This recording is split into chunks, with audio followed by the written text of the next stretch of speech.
Well, hello, and thank you for joining me for another Alex on Tech and iTWire TV interview. I'm joined today by Stephen Cooper. He's the technical lead of the AI-driven enterprise at Juniper. Welcome to the program. Thanks for having me, Alex. Great to be here. Well, it's great to have you too. Stephen, Juniper started way back in 1996, which makes the company a quarter century old. So can you please recap for us Juniper's, what it's been doing over that last 25 years, and what are the products and services that it takes to the market today in 2021?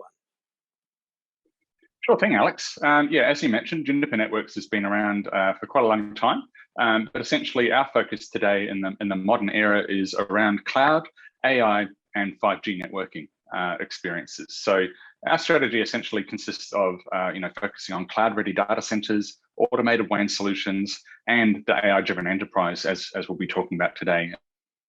All underpinned by connected security. So, across our history, we've had some great success in the marketplace. We've got the world's top companies using Juniper Networks. We have the world's largest cloud providers and service providers using Juniper Networks. A lot of the top universities, like what we'll be talking about today, as well as technology companies and global retailers, all using our solutions. Really, really proud to be here. As I mentioned, in this modern era, talking about AI obviously is going to be the focus of today's discussion. Yeah. Well, one of the many products Juniper offers is called Mist AI. It'd be great to hear the story of how that name came about. But I looked in the dictionary, and the Mist definition is a cloud of tiny water droplets suspended in the atmosphere.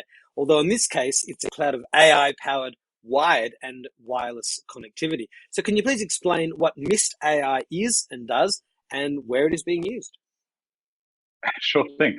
Well, for those of you that don't know or haven't been following us on previous events, our co-founder and Chief Technology Officer, Bob Friday, is actually a wine connoisseur, and he makes his own vintage of wine every year. But he's also been big on learning about artificial intelligence and machine learning throughout his career. And so he's actually applied some of that to his wine vintages to try and improve them year on year. And his winery is called Misty Peaks. So that's where the name comes from with Mist Systems and Mist AI.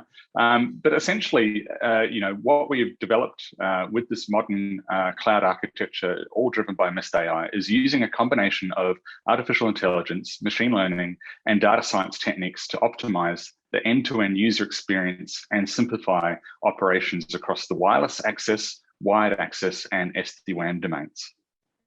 And Stephen, I read the case study of Juniper's Mist AI being used in Dartmouth College in New Hampshire. Now, given that college campuses would have been wired up for wireless long ago, the Mist AI solution must have felt like a revolutionary improvement to the students and faculty staff. So just explain to us how that system is installed, what it does, what makes it different from the traditional Wi-Fi network that is in place, anywhere. Sure thing. Yeah, and I mean, we're extremely proud of the partnership and the success that Dartmouth has had with Juniper AI-driven enterprise. We've got great customer testimonials and videos on YouTube and interviews with them. So definitely, great insights that can be gained out of reading that information. But essentially, like any large enterprise or university campus, they suffered from growing pains. They essentially had a six-fold increase in the number of staff and students and devices that they had to support on their aging network. And they had a new CIO join them, Mitch Davis, and said, look, as part of the future strategy, we need to start from scratch and reevaluate what we want to achieve with our IT operations and the services that we provide our staff and students. And hence, they started to evaluate what was out there in the marketplace, and we're quickly drawn to the benefits of the Mist AI-driven Wi-Fi solution, and went to proof of concept. And they realized this was a dream. This was better than what they could have anticipated or expected. And as they started to roll out across their campus, they leveraged automation, auto provisioning. The deployment was extremely seamless, and then they could start realizing these benefits even sooner than they had expected, to get that visibility and proactive troubleshooting capability across their wireless user experience. Because, in addition to growing pains, they basically had people complaining about the quality of the service, whether it was through internal IT tickets or complaining on social media, which is never a good thing, being an Ivy League university. Yeah. So they knew that they had to improve the solution end to end and go from this network-centric view of operating, switches and Wi-Fi just by keeping the lights on, to moving it to more this user-centric view of the world, which is exactly why Mist AI exists. And in the home, a lot of people have upgraded to mesh networks to get that range and coverage that they weren't able to before. Does Mist AI work in a similar way, or is it using its AI in a different way to find the trouble spots, the black spots, and deliver the insights that traditional tools just weren't able to deliver? I mean, it's incredible how much data that we can mine about ourselves and about our businesses and educational institutions that give us these insights that were just invisible to us before. Exactly. And I mean, you hit on a good point there, Alex. It's the consumerization of enterprise IT, essentially. Everyone wants, AirPlay and be able to cast stuff from their phone to a TV screen in the office. It's the same sort of thing, that we've seen where people, traditionally, they've said, well, why does my Wi-Fi at home work better than what I have, in the enterprise? Why can't you give me a better experience?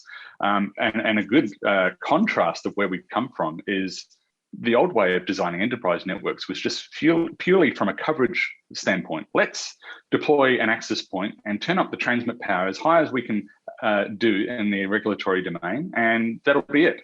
And that is never a good case these days because we get power imbalances and it doesn't have any consideration for capacity or what people are actually using the Wi-Fi for. So it was a very one-sided view.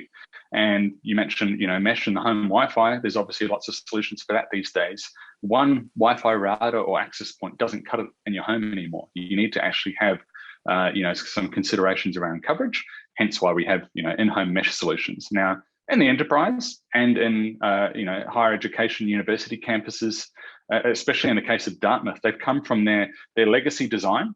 There's a lot of time and effort that is required in terms of doing a redesign and evaluating for modern requirements with capacity and the applications and what device types are being used on the network.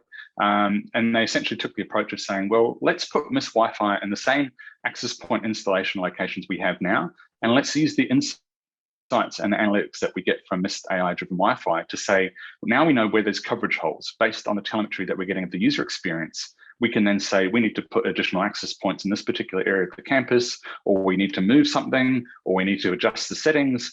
But they're doing that now with this closed feedback loop of, have we improved or degraded the end user experience by making these changes, which is visibility they never had before.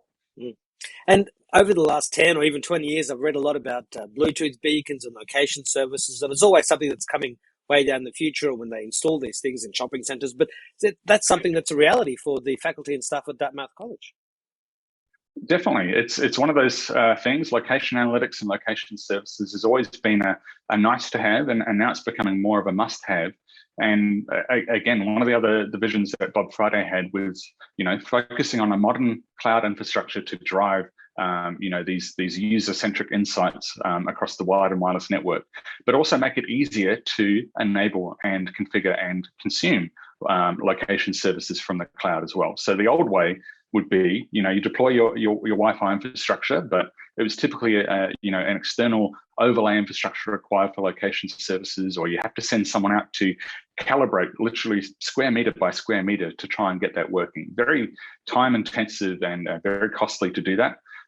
Essentially, we built some technology into our access points, and we can get great location accuracy just by enabling this in the dashboard. And the system uses unsupervised machine learning to improve the accuracy of the location services.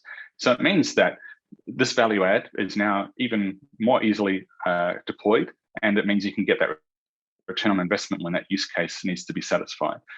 So it's part of the solution that you get now, and very easy to deploy. It's self-optimizing. And, for those use cases outside of IT, whether it's, campus real estate, facilities management, they can now consume location analytics easier than they ever have before. And I'm just guessing that this would mean they know specifically how many people or how many devices which are linked to people are in certain areas at certain times of the day. What's another example of where a location service can help a student and they can, look up something on their phone and know where things are? I mean, I guess students who've been there for a long time don't need that sort of thing, but the freshmen and women would be very pleased to have that sort of detail directly on their devices. Yeah, definitely. It means that you can essentially take advantage of a smartphone app, and a lot of tertiary providers already have an app but it means that you can, provide use cases around virtual orientations and guided tours. Even finding where your next class is, where your exam room is, because sometimes you're sitting exams in other ends of the campus where you don't typically have your classes. And it means that any visitors to the campus can then find their way around too. As you mentioned, the staff and students are on the campus almost every day. They know their way around. But what about when their parents come to visit and they want to try and say, where can I find the library that I'm going to meet my son or daughter at? And it allows them to navigate around that. So it means that use case is, it's fantastic. And the other side of it is, the actual density analytics, space utilization analytics. We see many use cases, not only in education, but also enterprise, where people are reassessing, do they actually need the same real estate footprint as they've had before? We've been supporting remote working, remote learning for the better part of 20 months now. Do we necessarily expect or need everyone to come back on campus and use the same areas of the campus as we did before? So above the benefits of the improvement to the Wi-Fi experience, they can now then get some analytics and say, you know what, we might not actually need to repurpose this building, or we no longer need to schedule the refurbishment that we had planned in 3 years' time and decommission that building and move the IT infrastructure to somewhere else where it could be used for increased capacity as well. Now, Mist AI also works with wired connections, as I mentioned at the very beginning. It's not just for wireless. So how does Mist AI work there? Yeah, great question. And, a match made in heaven as part of this acquisition by Juniper, because we have been built on a modern microservices cloud. That means everything is available through the API. That means easier integration with third-party platforms. Not only that, Juniper, the portfolio, as well as Junos, the operating system, has always supported open standards telemetry and programmability, as well as open standards technologies such as campus fabrics and things like that. So the actual integration to the Mist cloud was easy to start getting the visibility of the wired user experience as well. And we're talking about not necessarily people using computers on the wired network, but headless devices such as CCTV cameras, IoT devices, sensors, multifunction printers. We get visibility of whether something's going wrong with their network experience too. Post-acquisition, that was the quickest and the most rapid integration that we did with the Juniper portfolio. And now we're starting to expand the Juniper AI-driven enterprise across from the wired and wireless access layer into the WAN. So now we can start to get visibility of WAN performance and application performance and how that might impact the user experience. So with our Mist AI engine and Marvis, our virtual network assistant, we'll be able to answer the question, why was my Teams call bad last Monday?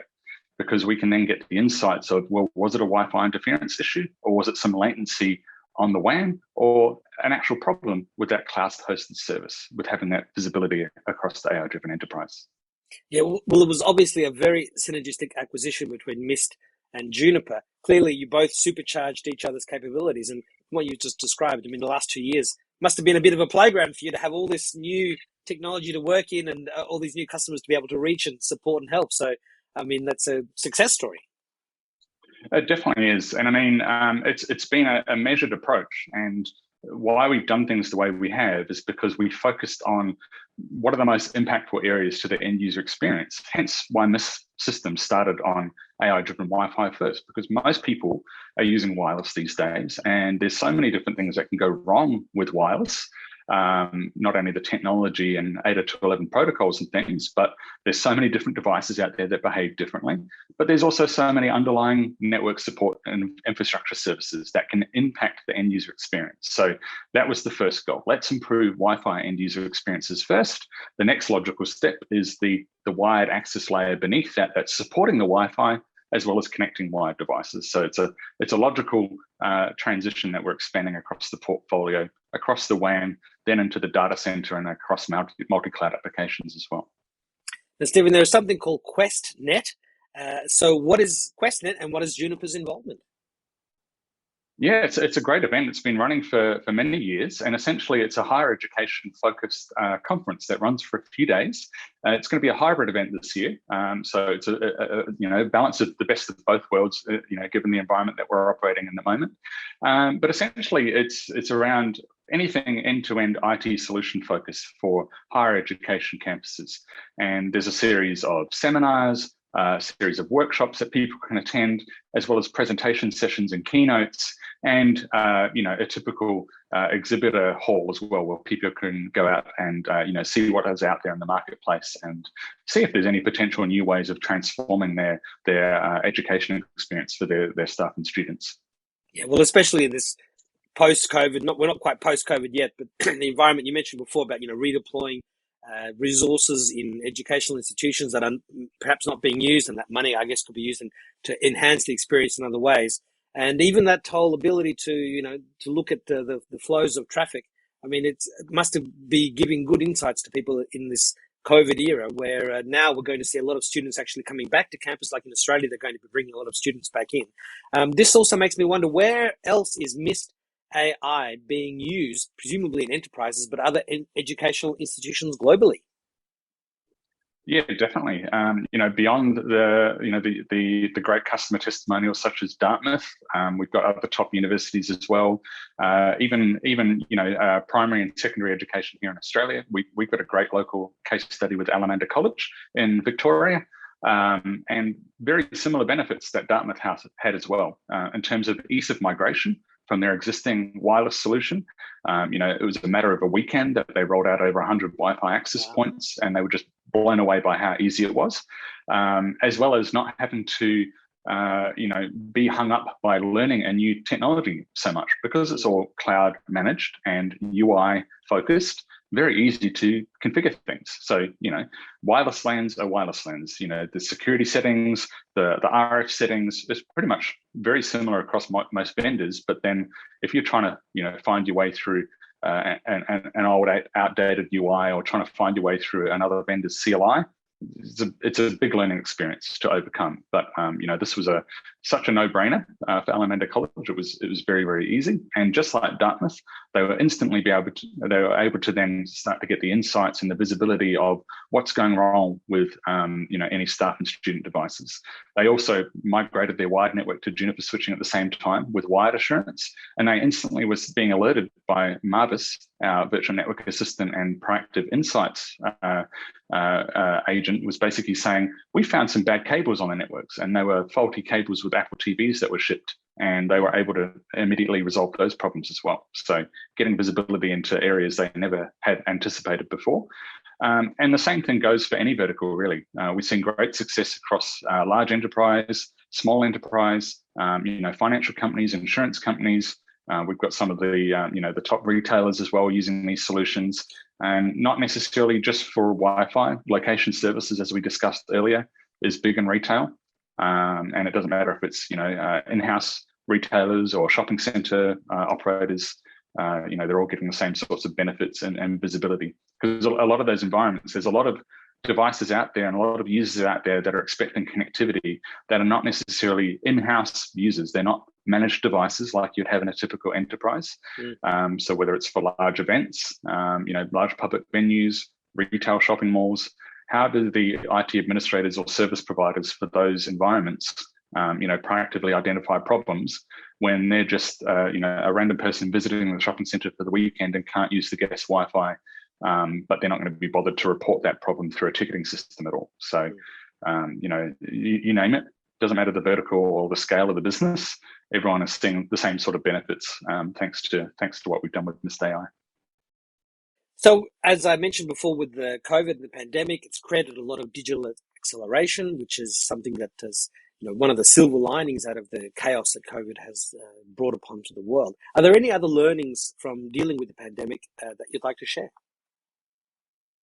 I think, definitely the point that you touched on earlier, Alex, about people expecting, better connectivity at home and that same better connectivity experience as they come back into the office. So we've also seen the reverse. We've seen,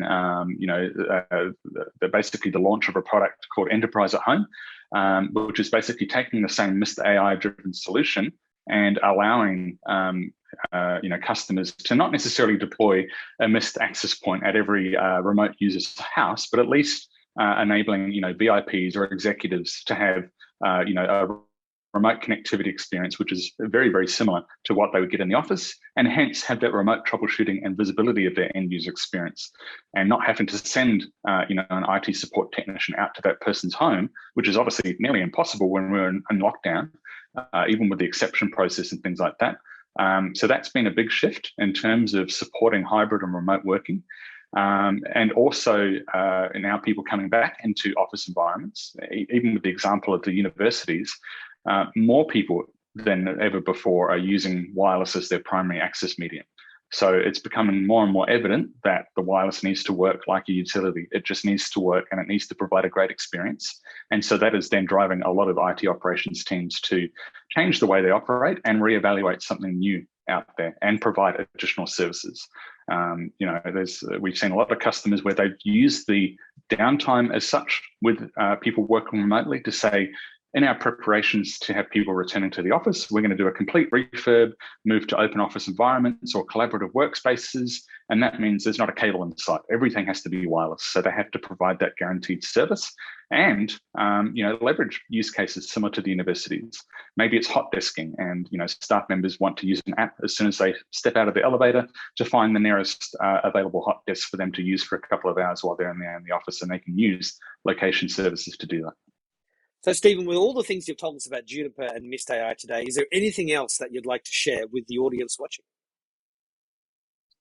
Yeah, I think the biggest thing that we've seen is that there's a growing shift in terms of our market perception and our capabilities with our AI-driven enterprise solution offerings. A lot of people have had the mindset that Juniper Networks has only been data center or security or cloud and service provider, and we're starting to change our awareness in the marketplace through great success stories such as Dartmouth and Modernizing College. So we're getting our name out there, but also there's obviously lots of great industry analyst reports out there as well that will not only rank us against other solutions out there, but also take customer testimonials and reviews and basically peer recommendations that there's more things to look at there these days. There's not just the default solution that you might have always had for the past previous decade or so. And that's definitely a big shift that we're seeing. People are willing to evaluate something new, and obviously their requirements are changing all the time to this modern focus of always on connectivity, security, AI, assist their operations. So it's it's great that we're getting this recognition now, and it's great that now Mist is a part of Juniper to help expand that momentum even further. So, Stephen, as we get towards the end of the interview, I always like to ask the people I'm interviewing, what's your memory of your first computer? I remember my dad is almost as much of a big geek as I am, and we've always had computers when I was growing up. And I remember we had one of the early, I think it was the Amstrad CPC 464 tape drive computer, very basic, took forever to load, was always breaking. But I think one of the games that I liked playing on there was Boulder Dash, one of the first versions of Boulder Dash, and it was just simple fun. But I could play against my sister as well, so it was like a family experience. And so we've always had computers. We had an Amiga Commodore 500. Yeah, it's great. And so I think luckily. Luckily being exposed to that, but also being able to use it, I think, as my sister and I went through school and, through the university, we were able to use computers at home to be exposed to technology, but also do research and things like that. And, definitely a lot of great experiences with technology growing up. Yeah, as you said, Amstrad, it reminded me that Amstrad was from Lord Alan Sugar, and Amstrad stood for Alan M. Sugar Trading. That's where he got Amstrad from. Wow, I didn't know that. I did know that Amstrad started in Sunnyvale, just like Juniper Networks did. A lot of Silicon Valley tech comes out of Sunnyvale and Santa Clara area, but I didn't realize they were a Silicon Valley startup as well. Yeah, well, I didn't know that. I mean, I just imagined it was started in the UK, where Alan Sugar is from. But I mean, Silicon Valley would have been the right place to start a computer company in the early 80s, for sure. So sure. Now, my next question is, what's a little bit about your own history in the world of tech? Yeah, so I guess, aside from growing up with computers and being interested in technology, I actually studied IT at university, focused on telecommunications. and was very lucky to start my IT career from the help desk side of things. So very customer service focused, but also basically having to become a jack of all trades across everything IT on the help desk front. So definitely deep in the trenches there. And then I progressed up through network technician, entry level roles, getting my studies and networking certifications under my belt, and progressively expanding my skill set across networking, security, unified communications, and video conferencing. Basically expanding that jack of all trades skill set. But very early on in that communications technology career, I was always interested in wireless and focused on that at university. So I had specialized in Wi-Fi for over a decade now, while still maintaining great enterprise networking knowledge and experience across multiple vendors.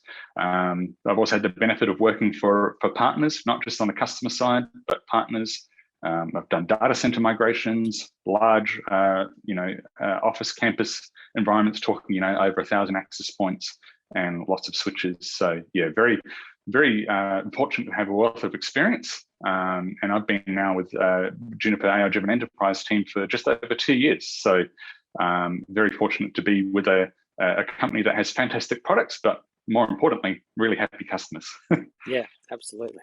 So how do you see Juniper AI and the industry evolving over the next couple of years? And what might things look like in the 2030s? Yeah, it's great to have a crystal ball, isn't it, of what things could look like. I know on our offering side of things with the AI-driven enterprise and Mist AI, like we've talked about, I've mentioned Marvis, our virtual network assistant, a few times. That's essentially going to be the forefront of how you would then interact with your IT user experience, essentially. Marvis is like a Siri or an Amazon Alexa to say, show me the unhappy users. Or as I gave the example earlier, show me why my Teams call was bad. And that will be the voice-first approach to, operating enterprise IT in future.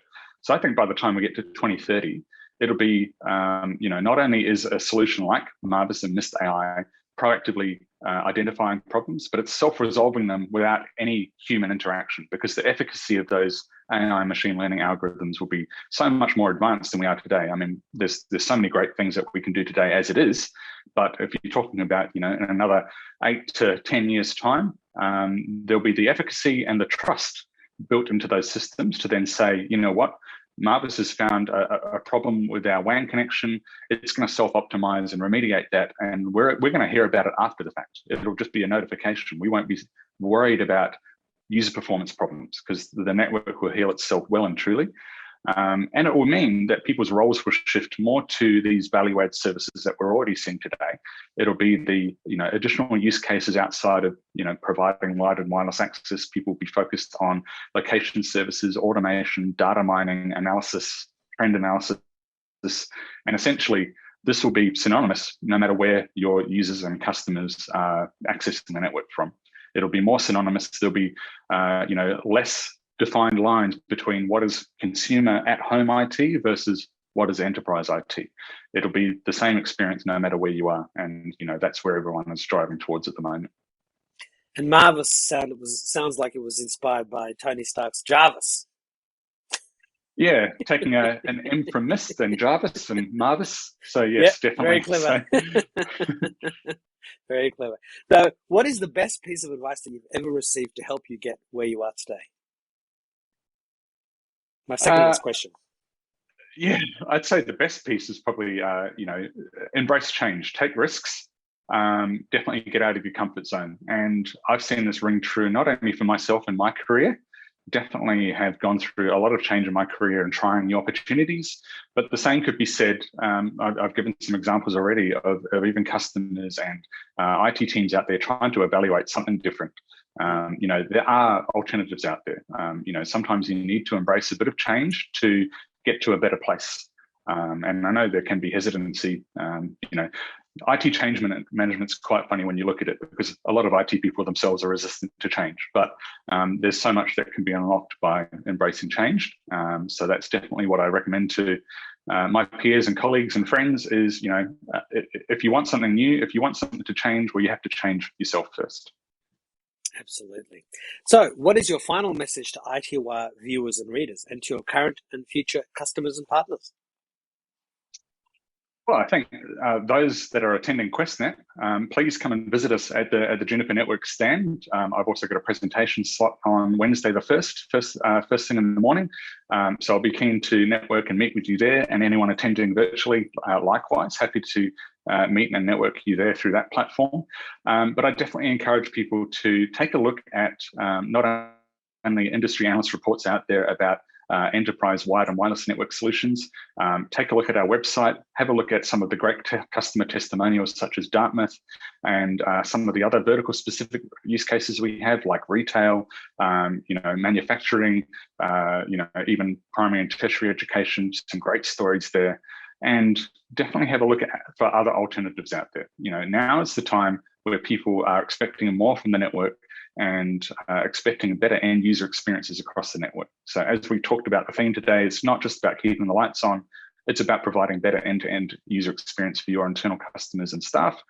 So time is now to change. Take a look at what else is out there.